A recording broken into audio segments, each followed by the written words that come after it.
Hey guys, my name is Casey Quinn. I'm an artist and art teacher from North Carolina. Starting this YouTube channel for several different things. One is to showcase my art a little bit more on the internet.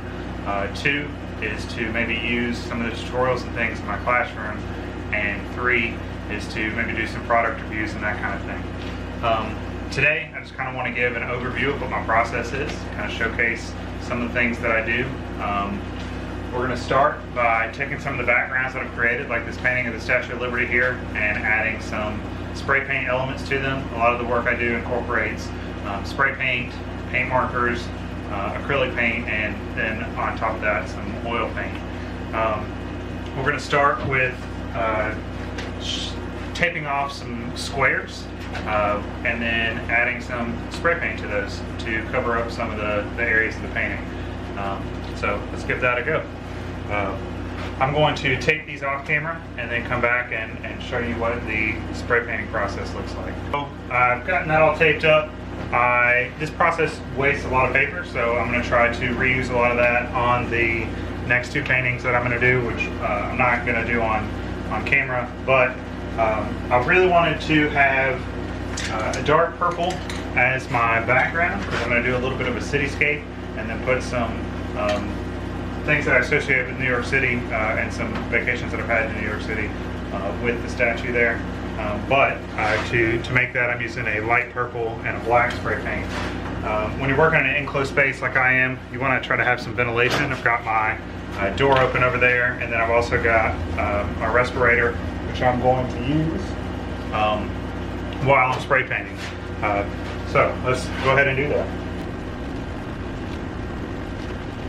I'm going to start with the light purple, and then I'm going to go on top of that with the black to darken it up. And I like to kind of angle my spray paint can inside and not up into the tape. That way I don't get any overspray.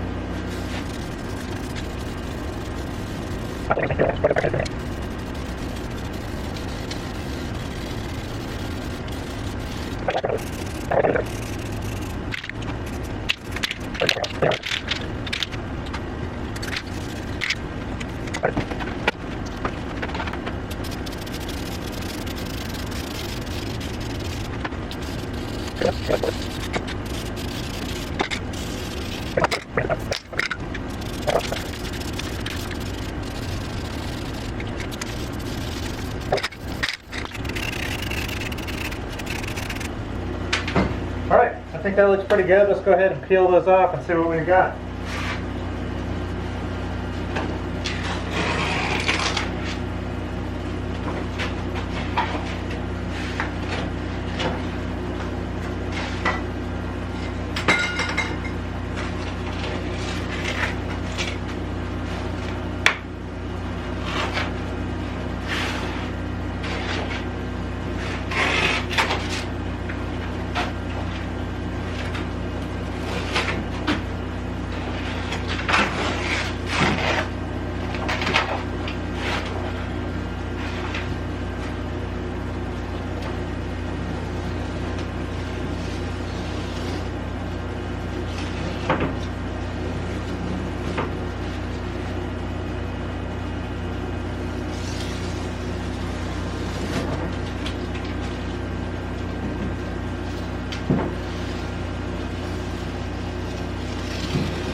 Alright, so we'll pick this back up. I'm really happy with the placement of those.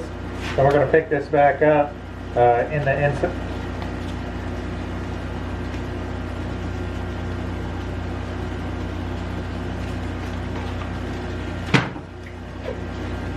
Okay, I'm really happy with the placement of those, and we're going to pick this back up on the inside studio, or the indoor studio. Alright, so we're back. I am in my indoor studio, where I have my easel and my toolbox with some oil paints, paintbrushes, and things like that in it. My paint markers and that kind of thing are in there as well. And we're going to continue working on the Statue of Liberty painting that I have here. Before we get started on that, I wanted to talk about kind of my process and where my influences are and where that's coming from. I usually, in my work, tend to reference art history. I guess that comes from being an art teacher. That's kind of what I know and what I end up talking about. So, and then I put like a contemporary pop art spin on that a lot and abstract some of those things. So some examples of that are this one that I have that references The Death of Marat by David. And then I also have one where I painted the house from American Gothic. But this series that I'm currently working on with the squares and kind of looking at the way we view images, whether that be advertisements or with the square, Instagram, and we see this kind of cropped version of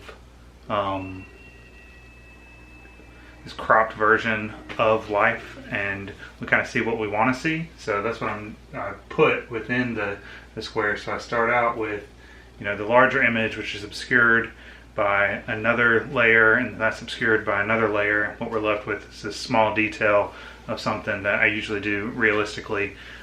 Started out as kind of a reference to Joseph Albers' Homage to the Square.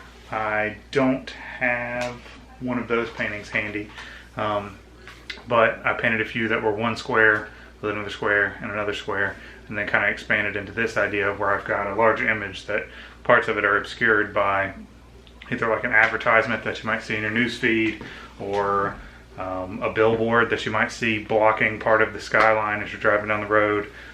Just any kind of like this invasive covering up of our experiences. Anyway, so we're going to work on this one today. I'm going to go through, not necessarily talk about my process, but go through and look at my process. It looks like this black paint just rubs off, so that kind of stinks. But we'll see what happens with that as we move forward. I'm going to start by painting this with a layer of Mod Podge, since that black paint is doing that, or maybe just dusting that off, and then work on top of the purple with a acrylic paint marker, and then go back on top of that with a third square that's got some oil, an oil paint that is going to have something pretty realistic in it. And I'm going to go ahead and figure out what I'm going to do with the paint dusting off. Alright, so I wasn't able to keep that black textured surface from that weird primer spray paint that I had. What I ended up doing was taking a dark purple and painting over the whole thing. I'm going to use some Liquitex markers to create kind of an abstracted cityscape. We'll see how that goes.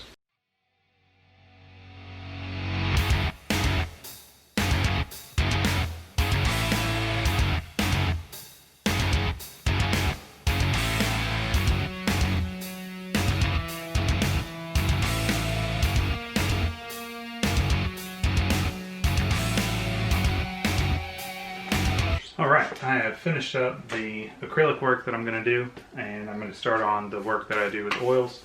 I'm going to do some painting, some small paintings in these areas here. Figured I'd show my setup a little bit before I start that. I'm going to do that as a time lapse.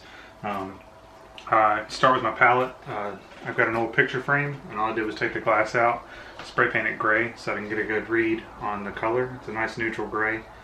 And then I've got a couple of these clip-on containers here to put some medium and some paint thinner in for cleaning my brushes quickly. I also use recycled jars and that kind of thing for my paint thinner.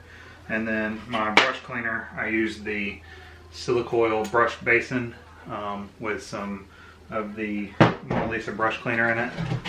I think that works pretty well for keeping my brushes clean, but also good and flexible. I tend to gravitate towards brushes that have a long handle and usually something in a filbert shape. So throughout this video you'll see me use the, I think this is a number 12 filbert, and this number 8 filbert. These are two different brands, which is why the size disparities are there. And then also this larger number 16 filbert. So, go ahead and get started. I'm going to zoom in. I'm going to work on the top panel first and then the bottom, and I'll try to zoom into each of those so you can see those.